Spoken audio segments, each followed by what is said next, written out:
Good morning. I'm here with my sons, Corey Haw behind the camera and Kyle, and we're going to play a game called the Misery Index. The way it works is they have cards with all kinds of bad things that can happen, different miseries people might go through, and psychologists have rated them on an index from 1 being the least bad to 100 being the worst. So our job is to try to figure out and guess where a card would fall in the midst of our lineup that we have so far.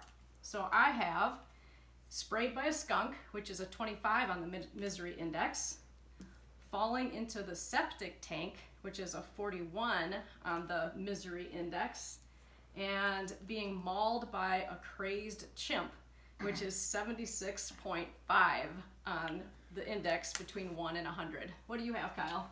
I have Step on a Plastic Toy in Bare Feet, which is a 0.5. Getting Tasered, which is 27.5. And Winning the Powerball but Losing the Ticket, which is a 69. Okay, now you told me you have been tasered. Do you agree with that, 27.5? Yeah, that's about right. Okay, by his roommate, not by the police. So, why don't you go first? You give me a card and I'll guess. Okay, getting a wasp in your mouth. Oh, I hate wasps, you know that.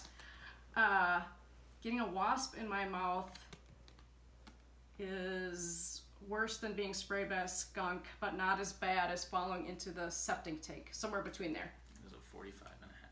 45, oh, it's worse than being in the septic tank. All right. Okay, Kyle. Attend a 4-hour opera.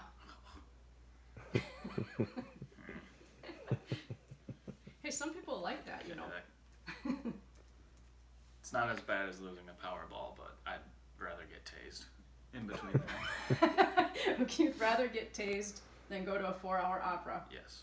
Well, most people disagree, because that's only a 9 on the Misery Index. That goes right there. All right, thank you for playing, Kyle. Thank you. And I thought of this game when I was thinking about this Bible verse. People will know we are Christians when we show love and unselfish concern for one another. So how can we do that when we have been ordered to stay home and to keep away from people? So I thought one of the easiest ways is just to be a loving, empathetic listener. We can do that from home or anywhere with all the different ways we have to communicate these days. And I was also thinking about this Facebook post that I read. It said, if students think their senior year has been ruined, remind them that in 1964 through 1970, many seniors took their senior trip to Vietnam. How do you think that'd make you feel if you were a senior, Kyle? In the 60s? No, now, just missing your senior year. I wouldn't be happy. You wouldn't think that would be a very comforting thing to tell a person? Well, I don't think so either.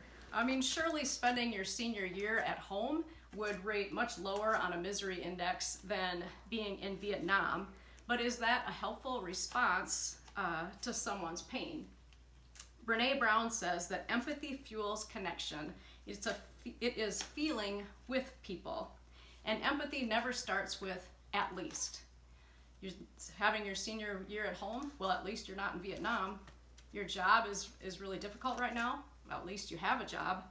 Those kinds of things really sound, I think, more shaming than empathetic.